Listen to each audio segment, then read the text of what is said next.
Hello students, good morning. Again we are going to start the topic of the making of a scientist. This video is for class 10th and we have completed I think till here. We will start after the second passage.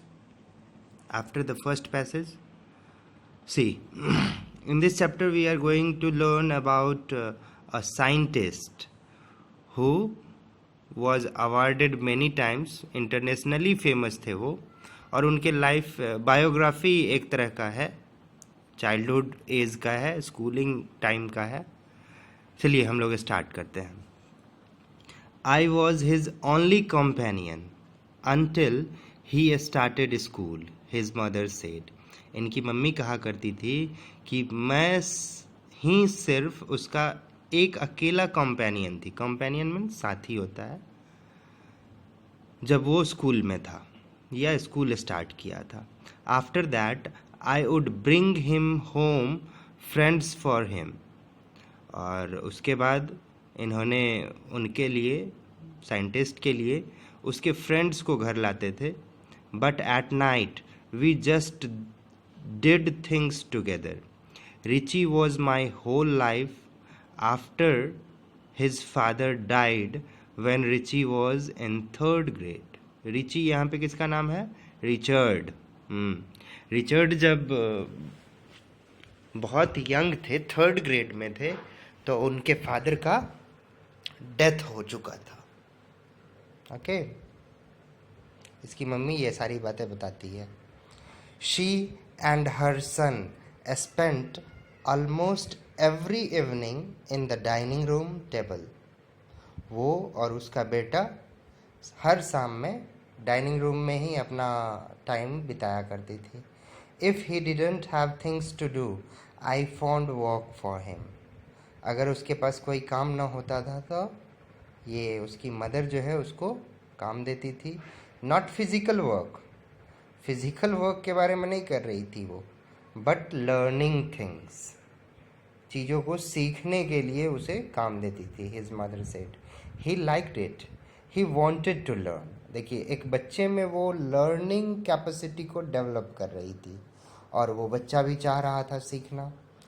And learn he did, और सीखा, उसने ऐसा किया. He earned top grades in school. School में top grades इसके होते थे. On everyday things he was just like every other kid.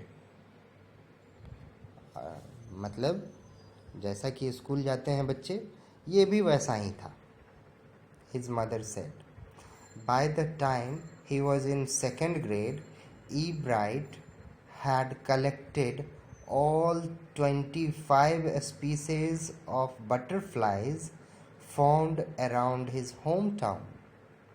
उसके होम टाउन में ही जो बटरफ्लाई के अलग अलग कैटेगरी थे, सबको उसने कलेक्ट किया था.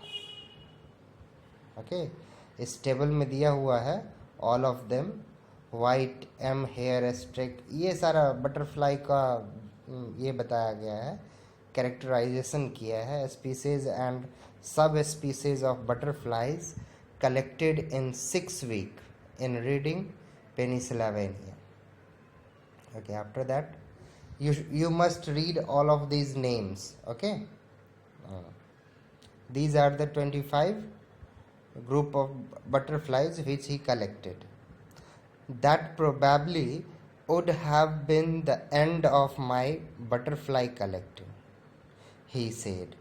अब इतना जब हो गया तो वो कह रहा है कि ये अब बटरफ्लाई कलेक्टिंग का एंड हो गया. But then my mother got me a children's book. बच्चों वाली जो किताब आती है, स्टोरी या ऐसा कुछ, तो वो बुक इसको दिया, called the travels of monarch x.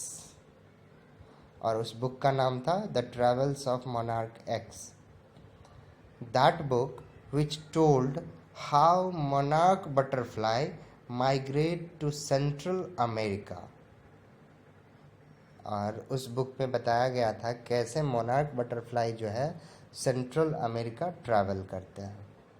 Migrate करते हैं.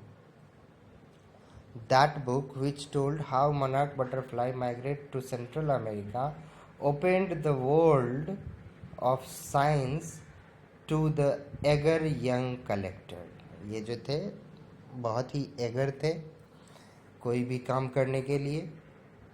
सो इनका एक अलग दुनिया खुल गया साइंस में जो ये पाना चाहते थे.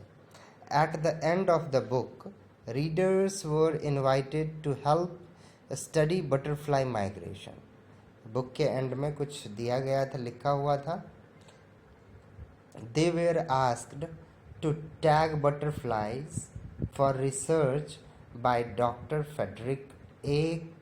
Urquhart of the University of Toronto, Canada. अब लास्ट में, बुक के लास्ट में लिखा हुआ था जो भी इंटरेस्टेड हैं वो बटरफ्लाई को टैग करें और बटरफ्लाई जो टैग करके इनको लिखें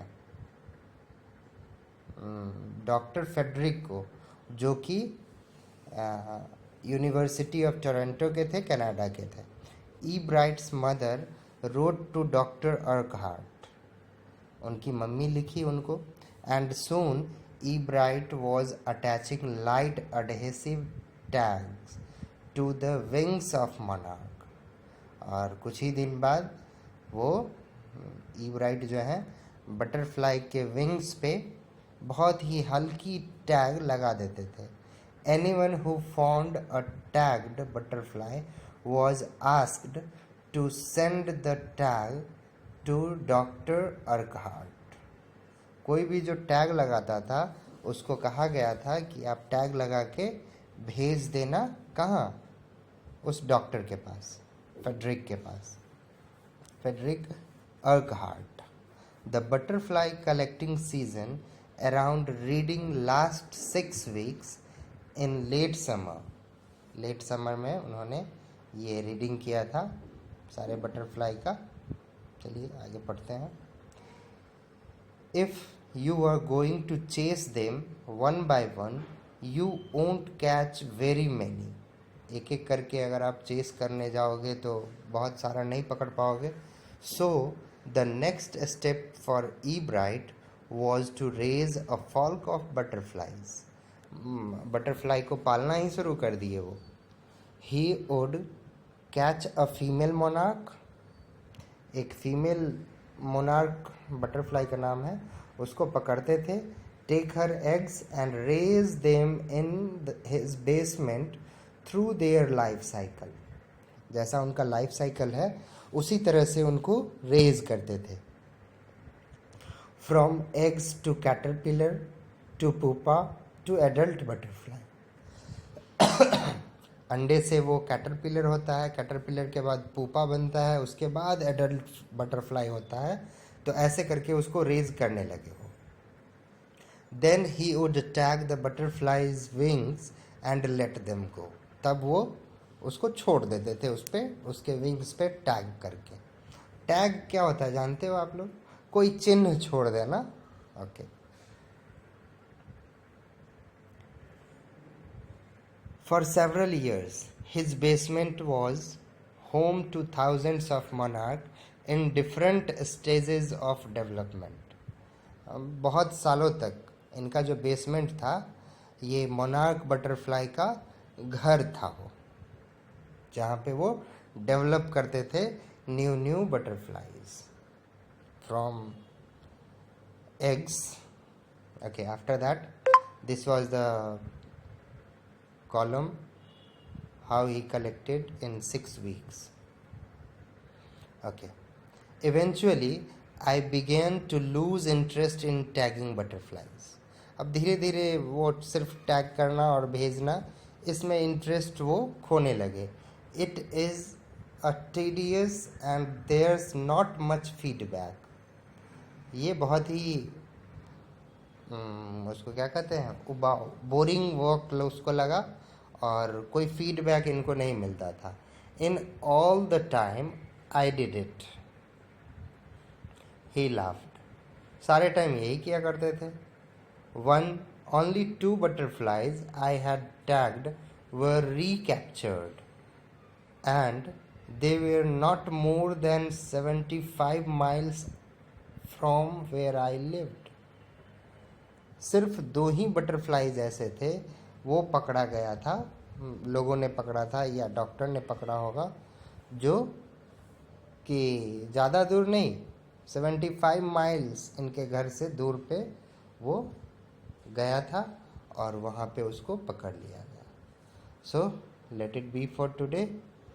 Again we will continue this chapter next day from the page of 35.